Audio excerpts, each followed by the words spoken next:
bien maintenant pour cette partie, je dois pouvoir vous montrer comment vous pouvez faire l'affichage et les contrôles des éléments et des différents éléments de notre schéma de mouvement des véhicules. Donc nous allons pouvoir vous montrer comment vous pouvez être en mesure de faire les contrôles, mais aussi comment vous pouvez afficher les différents éléments des mouvements des véhicules, entre autres des graphiques, comment vous pouvez modifier tout ça, les types d'affichage par rapport aux différents éléments sur le chemin à suivre, le path, donc le chemin du mouvement de notre véhicule par rapport aux manœuvres. Et là, qu'est-ce que nous allons ici? Nous allons utiliser cette option ici, ça. Cette option me permet de créer des rapports que je peux mettre dans un document par rapport aux exigences de prescription technique pour un projet de route, pour ce qui est-ce que ça respecte les normes, est-ce que les véhicules vont passer, ainsi de suite, est-ce qu'il n'y a pas de collision.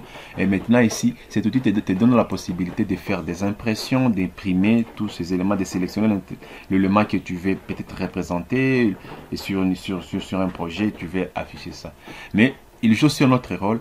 Le rôle là, c'est la possibilité de faire des affichages. Tu vois, par exemple, et quand je clique ici, il me donne la possibilité de faire un rapport avec différents types d'affichage. Tu vois, avec des espaces vehicle outline, hidden, caché, ou le corps et les châssis enveloppe visible du véhicule. Donc, il donne la possibilité aussi d'évaluer la visibilité du véhicule et de faire les affichages et donner un rapport visible, et aussi faire une exclusivité par rapport à votre affichage, mais aussi ici, il peut vous donner la possibilité d'ajouter des éléments ou de cacher les autres.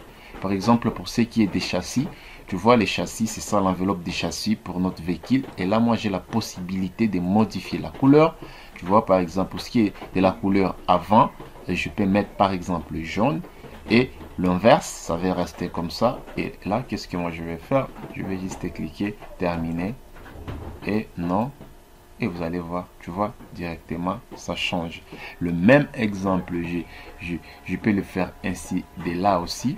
Et encore, si je vais remodifier ou avoir la visibilité récente, je peux juste rentrer là.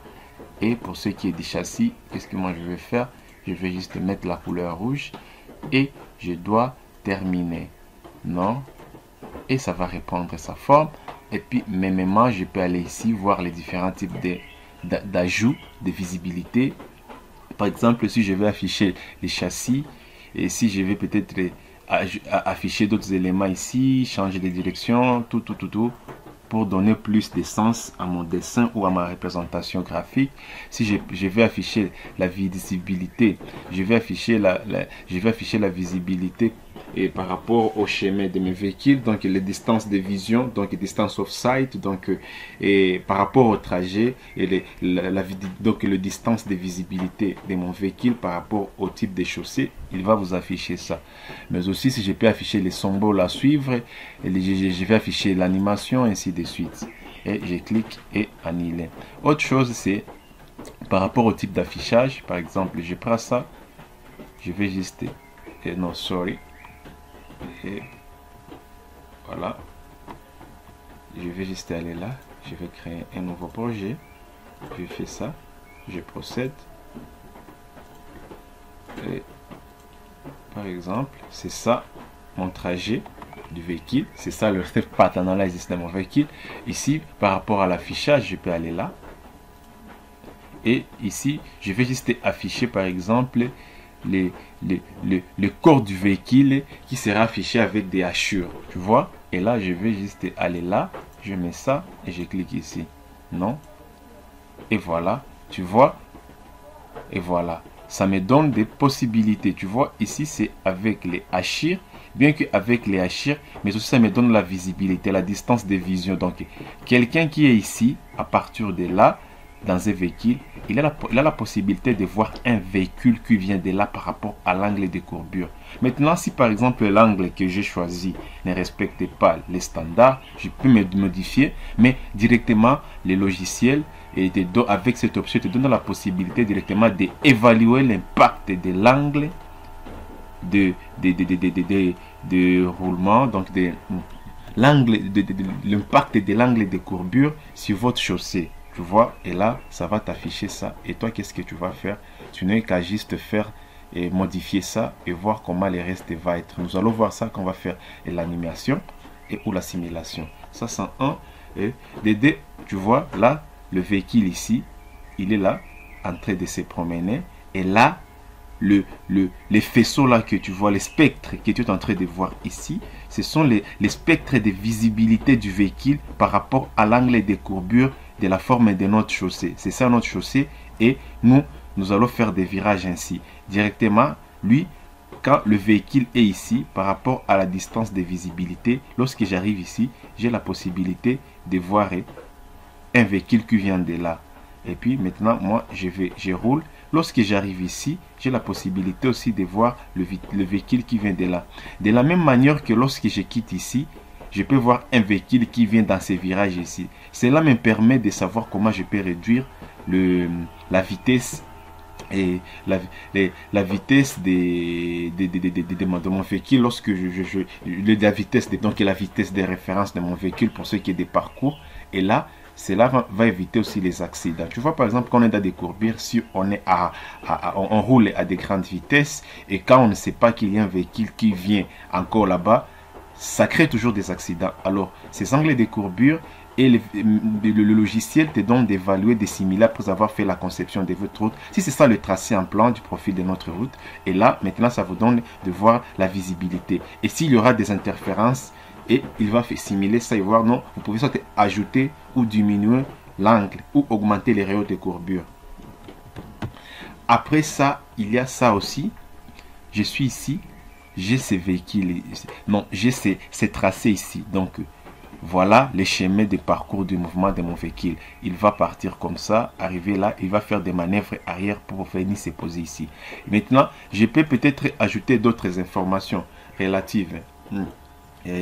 D'autres informations relatives pour ce qui est de mon véhicule, entre autres des informations relatives, c'est par exemple ajouter le profil du véhicule. Je suis ici mais je ne sais pas quel type de marque de véhicule qui est en train de parcourir ces chemins ici, cette route ici. Et maintenant avec Vehicle Tracking, il me donne cette option ici d'aller là et de cliquer sur le véhicule et d'aller là. Et ça va me donner des informations. Ces informations, je peux faire des captures écran que je vais mettre dans mon véhicule si je suis dans le domaine des transports et certifier le client que par rapport à notre route, étant que bureau d'études, les études que nous avions déjà faites, et le camion de type trailer de cette dimension peut facilement virer et passer, venir ici et respecter ces parkings sans pourtant créer des problèmes. Donc, il peut faire ses manœuvres ici par rapport à la dimension. Et là, Vehicle Tracking te donne cette possibilité de faire cette évaluation-là des mouvements.